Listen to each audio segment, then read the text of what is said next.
It's good to be back in Syracuse. I fell in love with this place, but I fell in love with a girl before I did that. Come, please all have a seat. Shannon, thanks for that introduction, and thank you for your brothers and sisters in the building trades, what they're doing to help build the future here in Syracuse. You know, before I start, I want to take a moment to honor two officers who I already mentioned, two fallen heroes who were killed in the line of duty this month.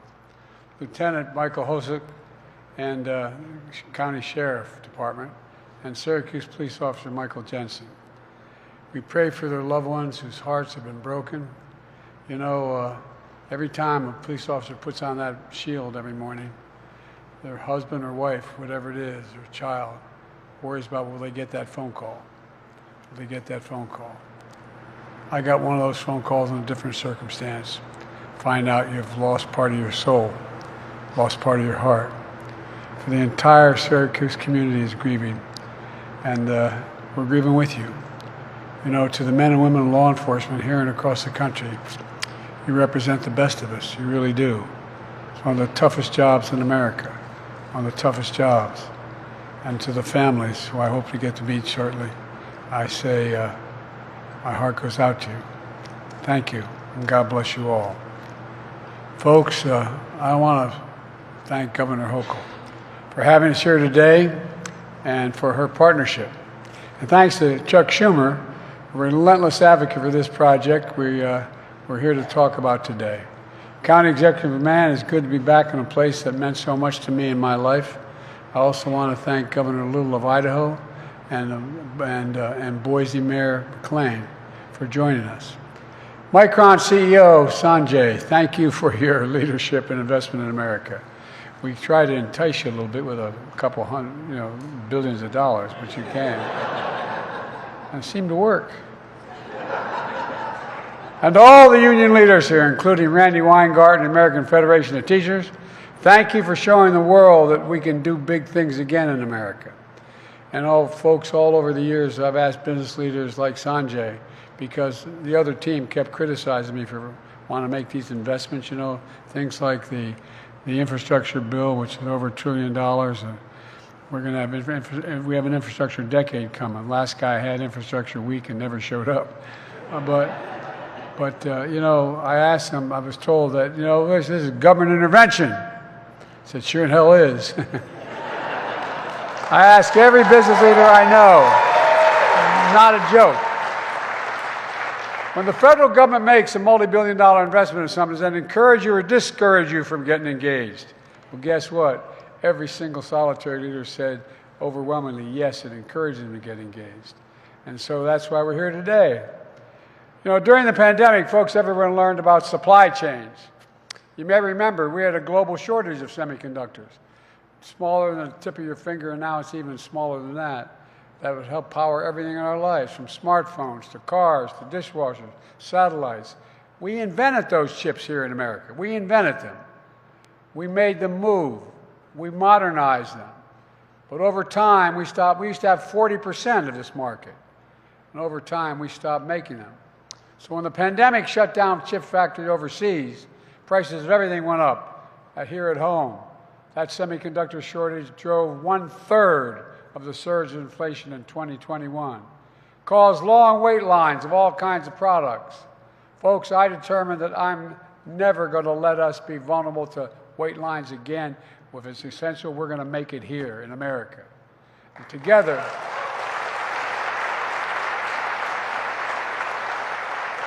and by the way, that's not hyperbole, that's literal.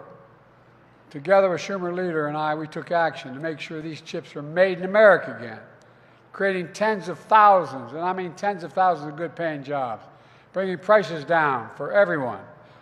In 2022, together with Leader Schumer, we wrote the Chips and Science Act. We used to invest significant amounts of money in research and development. We stopped doing it, but I was determined we were going to do it again. It's one of the most significant science and technology investments in our history. And 2 months later, I came to Syracuse to celebrate Micron's historic plan to build the biggest semiconductor manufacturing site in all of America, one of the biggest in the world. As was mentioned, it's going to be the size of 40 football fields, 40. big enough to fit 4 carrier domes inside and still has space left over. Today, I'm pleased to announce we're building on that commitment with a landmark preliminary agreement between my administration and Micron, a major chip manufacturer which is building these fabs here in upstate New York. $6.1 billion in CHIPS funding, paired with $125 billion from Micron to build these facilities here in New York and near Micron headquarters in Idaho. And by the way, it's been mentioned before, it's the single biggest private investment ever in the history of these 2 states, Idaho and New York. So far from, not far from here, in Clay, New York, is going to help build 2 to 4 manufacturing facilities planned by Micron's Mega Labs. And Boise, Ohio is going to help build new high-volume manufacturing fabs as well. In all, it's going to create over 70,000 jobs across both states, at least 9,000 of which are construction jobs, 11,000 manufacturing jobs, tens of thousands more up and down the supply chain. And it includes 9,000 permanent Micron manufacturing jobs right here in Clay, not here, but in Clay, just a little bit from here.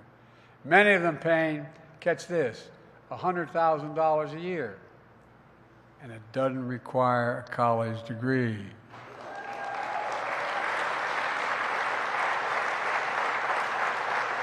These projects are governed by the largest project labor agreement in the state's history. It makes makes sure that work is done on time with the highest quality and most significant safety standards.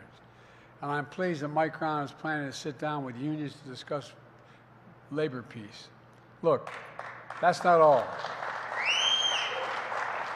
By the way, I know I get criticized for being the most pro-union president in American history, but guess what? The middle class built this country, and unions built the middle class.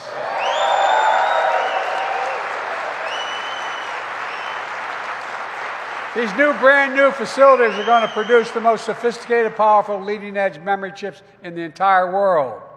Each one has trillions, not billions, not millions, trillions of tiny features, each 4,000 times thinner than a single hair on your head. And I got some very thin hair in my head. They require manufacturing precision down to the size of an atom. They process enormous amounts of information at lightning speed. And they're critical to the emerging technologies that will power tomorrow's economy, like artificial intelligence and advanced communications. They'll make everyday things faster, lighter, smaller, and more reliable. And it's about time. Even though America invented these advanced chips, we don't make any of them today. Zero. All manufacturing of leading-edge chips moved to Asia years ago. That's why today this is such a big deal, and it is a big deal. We're bringing advanced chips manufacturing back to America after 40 years, and it's going to transform our semiconductor industry, a pillar of a modern economy, and it's going to create an entirely new ecosystem in research, design, manufacturing of advanced chips here in America. Folks, where is it written? When I said we were going to become the manufacturing capital of the world again when I got elected, they looked at me, some of my friends, and said, "You're crazy." Well, where the heck is it written that American manufacturing will not be the capital of the world again? It's going to be. We've already created nearly 800,000 new manufacturing jobs since I took office. And we're just getting started. And that's a fact, we're just getting started. It isn't just about investing in America.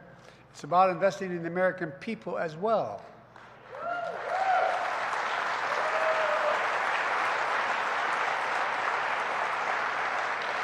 And that includes training folks for these high-paying jobs, highly skilled new jobs that we're creating. To do that, we're bringing employers, unions, community colleges, high schools together, and workforce hubs where folks can learn the skills hands-on. My wife Jill cares a lot about this as well. She's teaching at a community college right now. Last year, she announced our first 5 workforce hubs in the United States, in Pittsburgh, Phoenix, Baltimore, Columbus, Ohio, and Augusta, Georgia. Thousands of workers will be trained in these facilities. And today, I'm pleased to announce 4 new hub programs. 1 hub in Detroit and Lansing, Michigan, Folks will make electric cars. Another hub in Philadelphia. One in Milwaukee will train workers that will replace every poisonous lead pipe in America within the decade. And here in Syracuse, the Syracuse region, a new hub is going to train semiconductor workers for the future.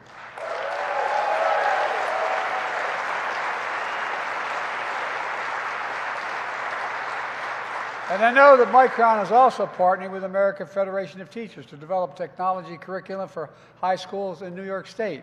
Think about it. Those of you who are as young as me, 40 in your 40s or so. How many schools still have shop in them? How many folks have where you learn how to work with your hands? A significant number of public schools did away with it. So many young people who are qualified and want to and are capable of working and never know that they have that capacity. Well, I want to thank Randy and Sanjay for their work and Micron's leadership in workforce development, because it's going to make a big difference. In all, so far, my Investing in America agenda has attracted more than $825 billion. $825 billion in private sector investment, not a penny of which existed before I got elected. It ignited a manufacturing boom, a clean energy boom, a semiconductor boom nationwide. And it's clear we have the strongest economy in the world, and that's a fact. 15 million new jobs created in 3.5 years. Unemployment hasn't been this low for this long for 50 years. Wages are rising. Instead of importing foreign products, we're exporting American jobs. We're exporting American products and creating American jobs. Here in America, where they belong. But folks, my predecessor and his MAGA Republican friends have a very different view. They oppose the CHIPS and Science Act that's powering this growth today. In fact, your Congressman, Brandon Williams, called it corporate welfare. Bless me, Father. And Lisa Stefanik, a few counties over, called the CHIPS Act, she said, was Washington at its worst, end of quote. I guess they're not going to be here today to celebrate. But now,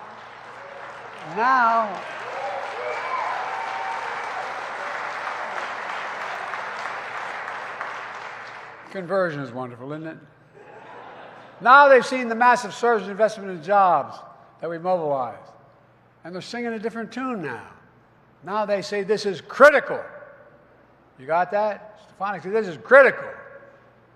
Now they say what we're doing will, quote, lead to a more prosperous, secure, and innovative America. Well, there's nothing I said like conversion. I agree. Welcome, welcome, welcome. Folks, look, we got to stop this division.